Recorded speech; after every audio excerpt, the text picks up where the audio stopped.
बच्चों कैसे हो आप।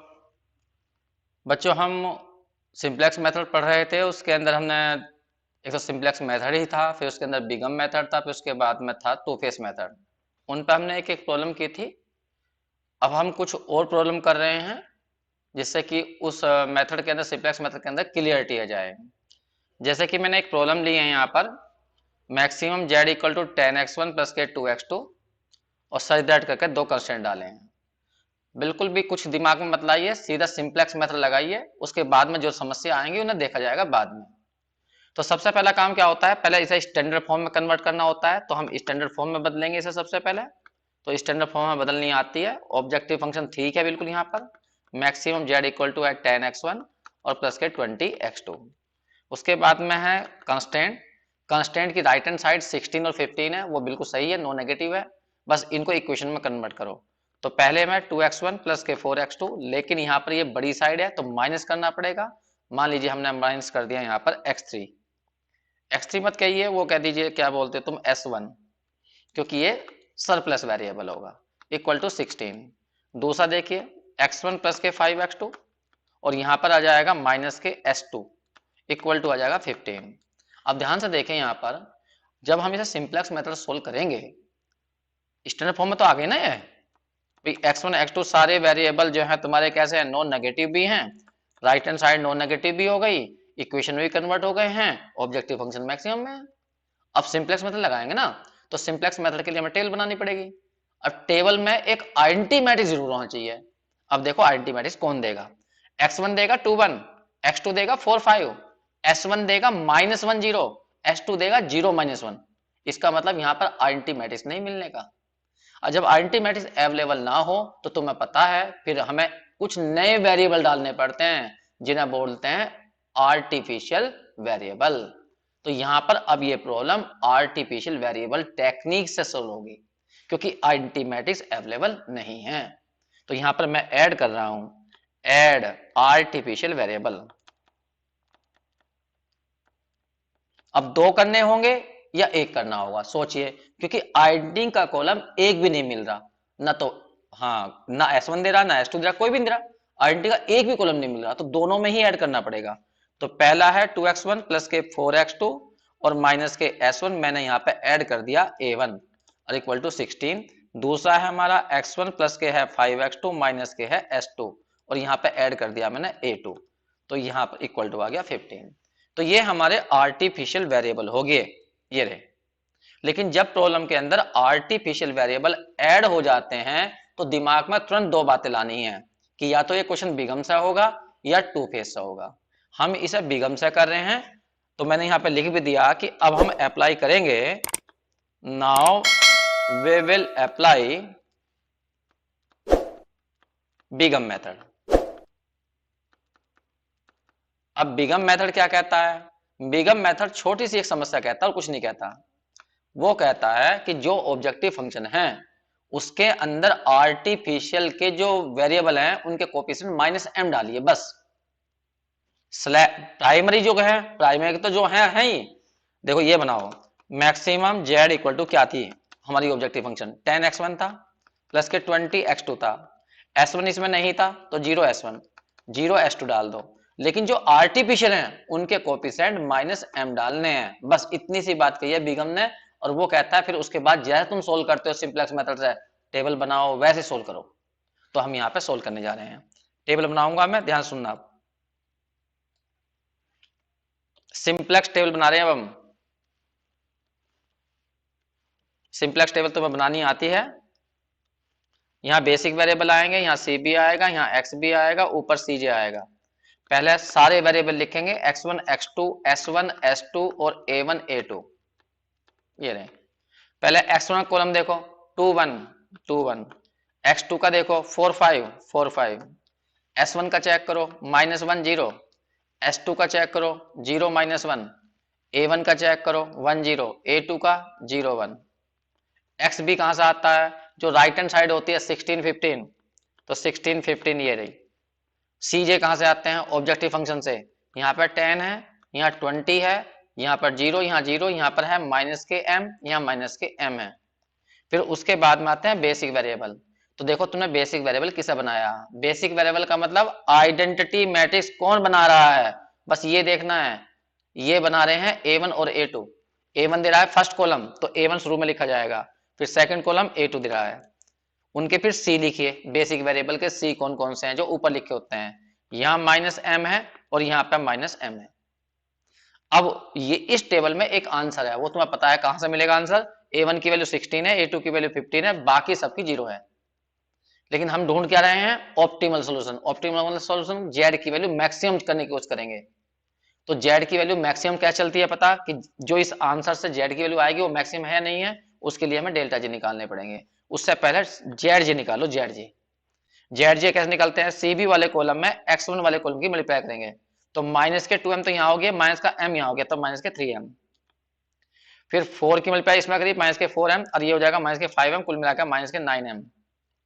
इसकी मल्टीप्लाई इसमें करेंगे तो ये हो जाएगा m। इस वाले कॉलम की इसमें करेंगे तो ये हो जाएगा m। इसकी करेंगे इस वाले में तो यहाँ माइनस के m आएगा, और यहाँ पर भी माइनस के m आएगा। अब निकालेंगे डेल्टा जे।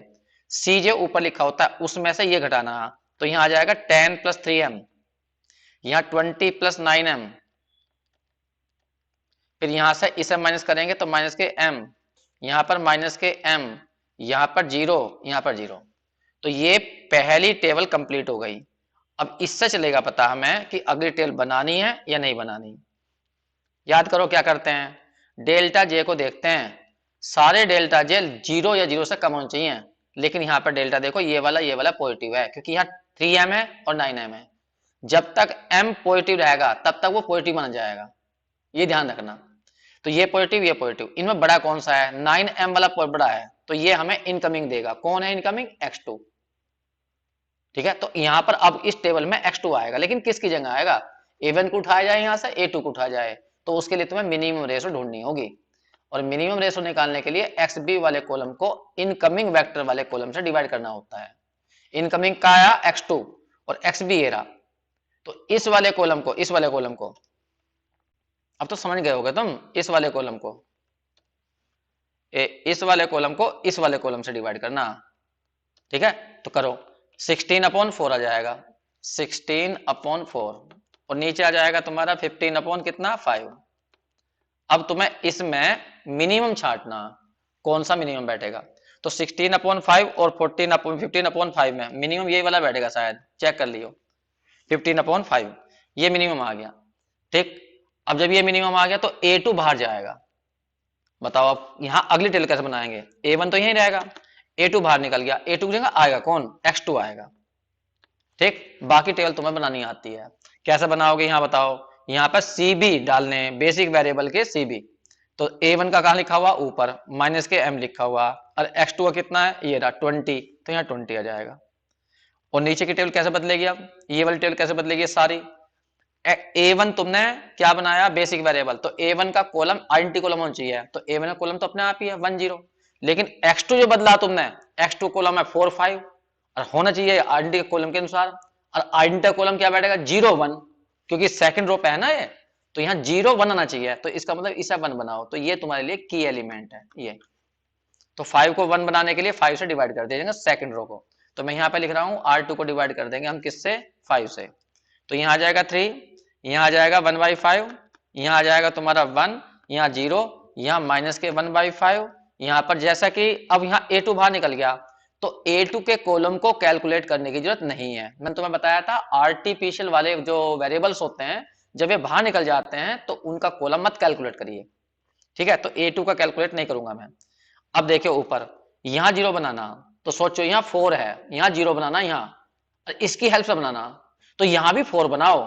तो कैसा करेंगे, इसे 5 से डिवाइड कर दो इस वाली को, तो 5 से डिवाइड कर दो और 4 की मल्टीप्लाई कर दो, तो 4/5 की मल्टीप्लाई करो इस वाले में। जब 4/5 की करोगे तो 5 कट जाएगा, 4 बचेगा, और ऊपर वाली में से इसे घटा देना, मतलब R1 माइनस कर देना 4/5 इंटू R2, तो यहां पर 0 आ जाएगा। लेकिन अप्लाई पूरी रो में करना है। अब यहां अप्लाई करके दिखाओ, देखो R1 में कितना है 16, 16 माइनस 4/5, और यहाँ कितना है 15, करो मल्टीप्लाई, 5 3 जा 12, और यहाँ बचेंगे 4 मेरे ख्याल से, 3 चौक 12, 12 तो होंगे ना, हाँ 4 बच गए, यहाँ आ जाएगा 4, ये आ गया। यहाँ करो, R1 में कितना है, यहाँ पे 2 है, 2 माइनस के 4/5 इंटू में 1 आ जाएगा, तो 10 यहाँ हो गया माइनस के 4 यहाँ हो गए, तो कुल मिलाकर 6/5 आ गया, ये आ गया 6/5। यहाँ पर हमारा 0 आ ही जाएगा, यहाँ पर चेक करो, यहाँ -1 ही रहेगा, यहाँ प्लस के 4/5 आ जाएगा, यहाँ पर अब A1 ना, A1 तो है यहीं पे, अब यहाँ पे देखो इसमें रहेगा 1 ही, क्योंकि R1 में से घटा रहे हो ना तुम, तो 4/5 ही इसमें गुणा करोगे ना, तो इसमें से इसे माइनस करोगे तो 0 आ जाएगा, नहीं 0 नहीं 1 रहेगा, 1 ये आ गया। तो ये हमारा नया सोल्यूशन आ गया।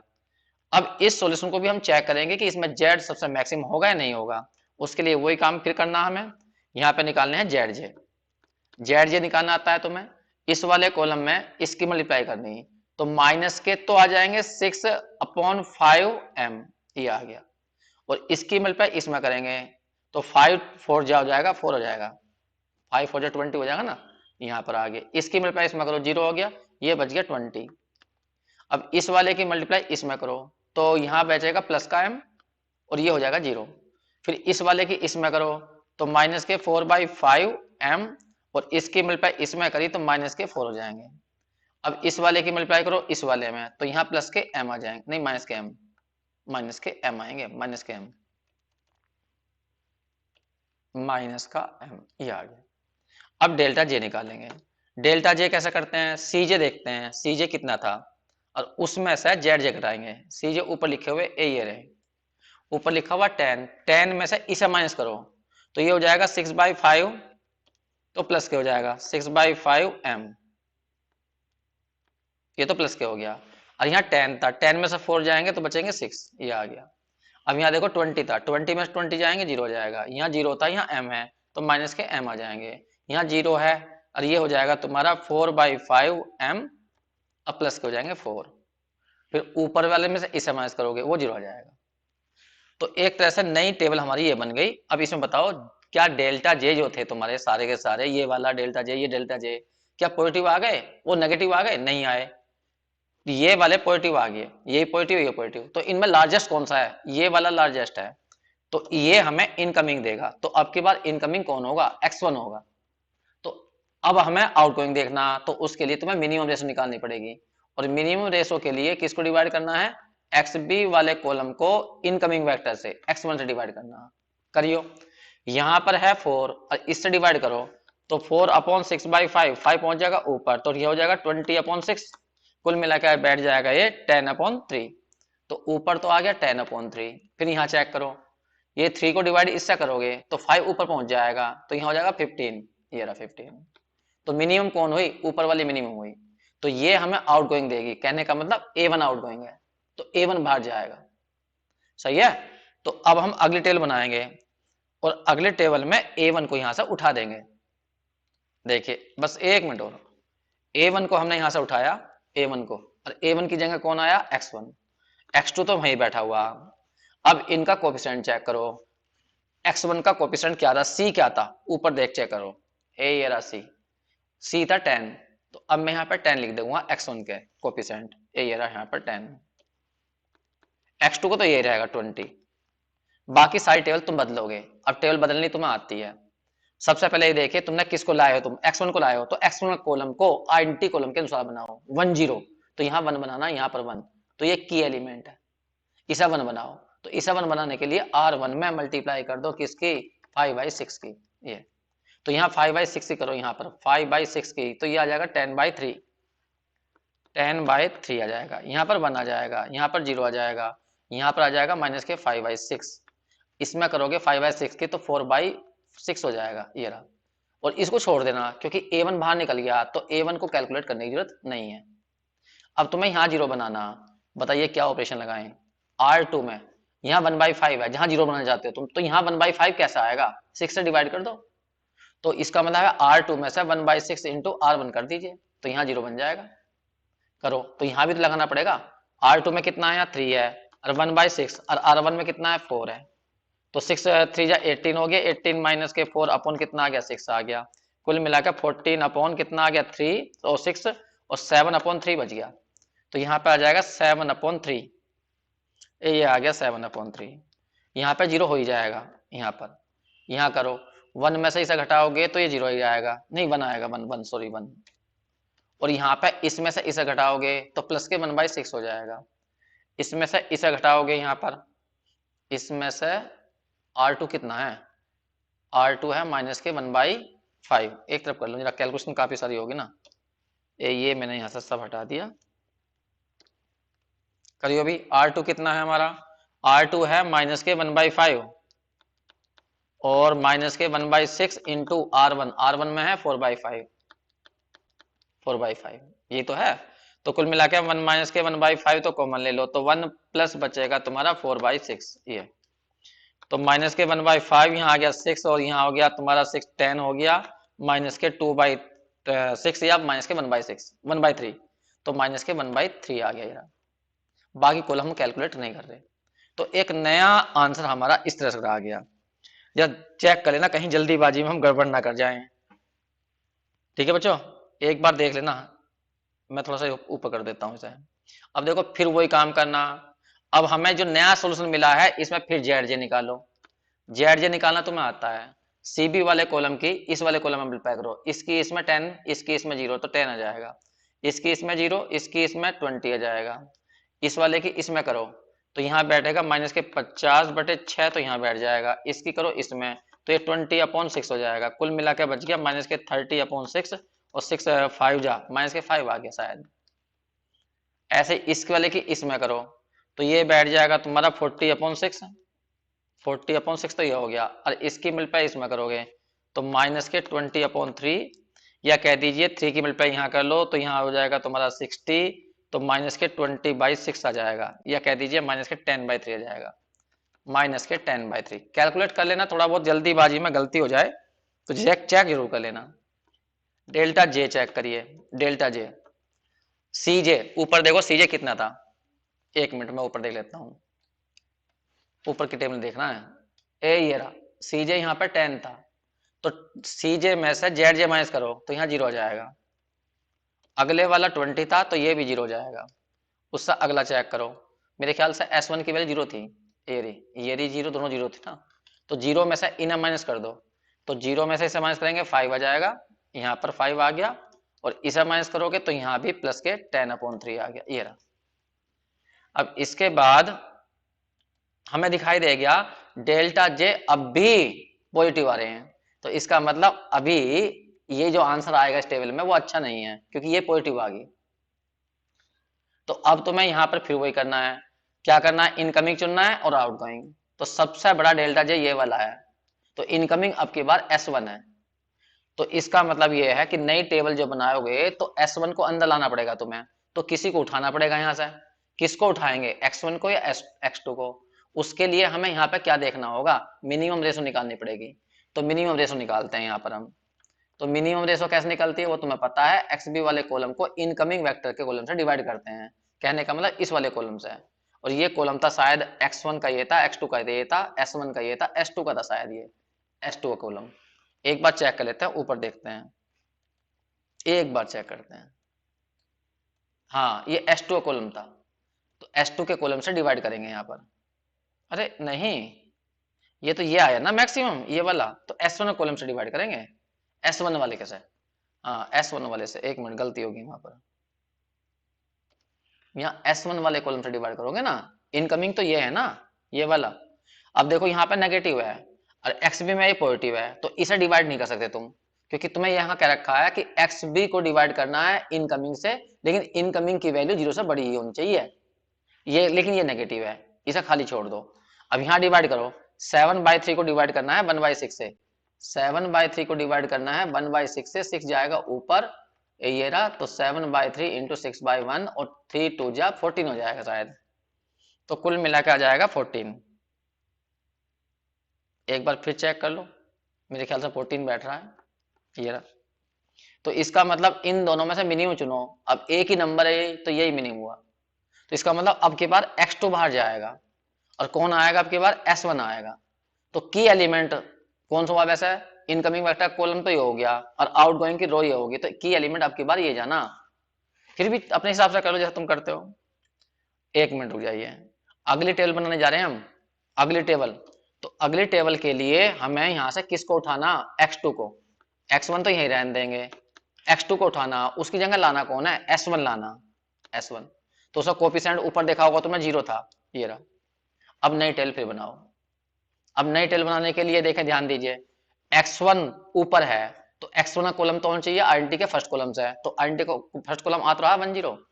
S1 का सेकंड कॉलम होना चाहिए, लेकिन S1 का ये आइडेंटिटी कॉलम के अनुसार नहीं है, तो पहले तुम्हें यहाँ 1 बनाना पड़ेगा, फिर यहाँ 0 करनी पड़ेगी। तो पहले यहाँ 1 बनाते हैं। जब यहाँ 1 बनाना होगा तो 6 से मल्टीप्लाई करोगे तुम, तो R2 में 6 से मल्टीप्लाई कर दीजिए यहाँ पर। तो जब यहाँ 6 से मल्टीप्लाई करोगे तो यहाँ 14 हो जाएगा, यहाँ 0 आ जाएगा, यहाँ 6 आ जाएगा, यहाँ 1 हो जाएगा, यहाँ -2 हो जाएगा। ठीक, अब तुम्हें ऊपर 0 करना, तो सोचो यहाँ 5/6 है, यहाँ 1/6 है, तो इस वाले में 5 की मल्टीप्लाई कर दो, तो 5 और यहाँ 5 हो जाएगा, और फिर ऐड कर देना। तो R1 में ऐड करना है 5 इंटू R2 करके। तो जब हम यहाँ पे 5 की मल्टीप्लाई करेंगे यहाँ पे, तो 7 पंजे 35 और 10 47 हो जाएगा, 47/3। फिर यहाँ पे 1 ही रहेगा। इसमें तुमने 5 की मल्टीप्लाई करी, इसमें ऐड करा, तो यहाँ 5 आ जाएगा। फिर यहाँ तुम 5 की मल्टीप्लाई करोगे तो 5/6 इसमें ऐड करोगे तो वो 0 हो जाएगा। फिर यहाँ पर तुम 5/5 की मल्टीप्लाई करोगे इस वाले में, तो -5/3 आएगा, और ऊपर वाले में 4/6, इन दोनों को ऐड करना पड़ेगा। ऐड कर लो, यहाँ पे 6 आ जाएगा, -10 आ जाएंगे, और +4, कुल मिला के ये बैठ जाएगा -6/6, कुल मिलाकर -1 आ जाएगा, ये रहा। तो इस तरह से हमने नई टेबल बना ली। अब हमें ये देखना कि क्या ये भी आंसर अच्छा है या नहीं है। तो इसके लिए फिर क्या करेंगे, अब हम फिर वही जेड जे निकालेंगे। निकालते हैं जेड जे। अब यहाँ पर जब जेड जे निकालेंगे तो ध्यान सुनना, सीबी वाले कॉलम की इसमें मल्टीप्लाई करनी, तो यहाँ पर 10 आ जाएगा, यहाँ पे करो, यहाँ पे 50 बैठ जाएगा, ये रहा। इसकी मल्टीप्लाई इस वाले में करो 0, और यहाँ बना जाए, यहाँ भी 0 आ जाएगा। इसकी मल्टीप्लाई इसमें करो -10, और इसकी मल्टीप्लाई इसमें करो 0, तो -10 आ गया, ये रहा। अब डेल्टा जे निकालेंगे। ऊपर ध्यान दिया होगा तुमने, यहाँ पर ऊपर सी जे था 10 था, और यहाँ 10 है, तो ये 0 आ गया।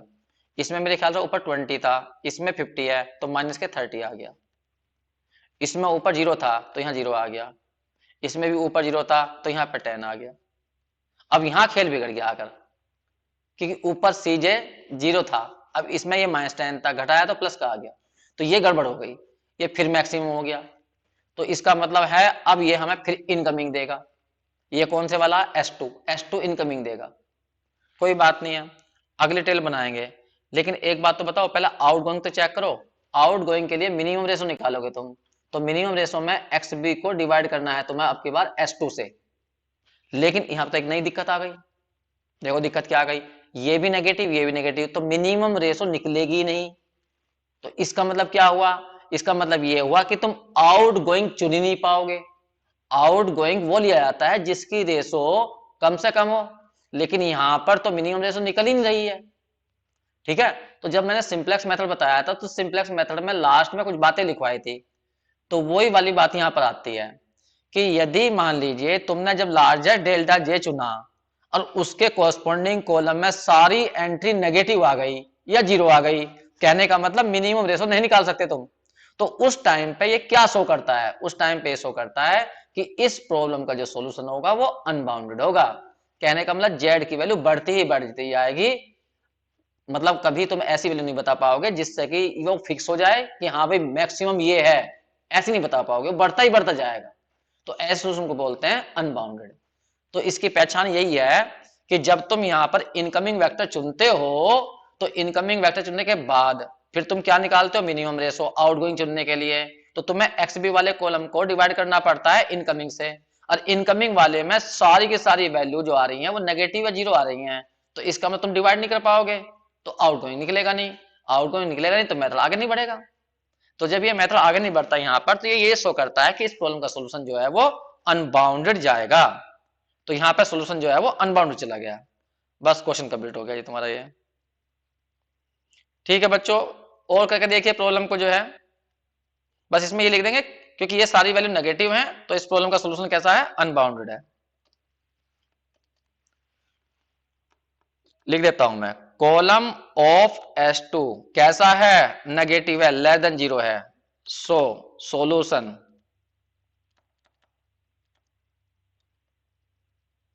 सॉल्यूशन ऑफ गिवन प्रॉब्लम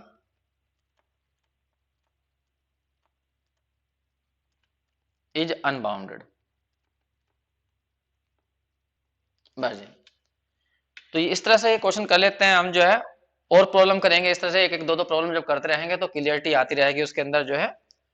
ठीक है बच्चों, थैंक यू।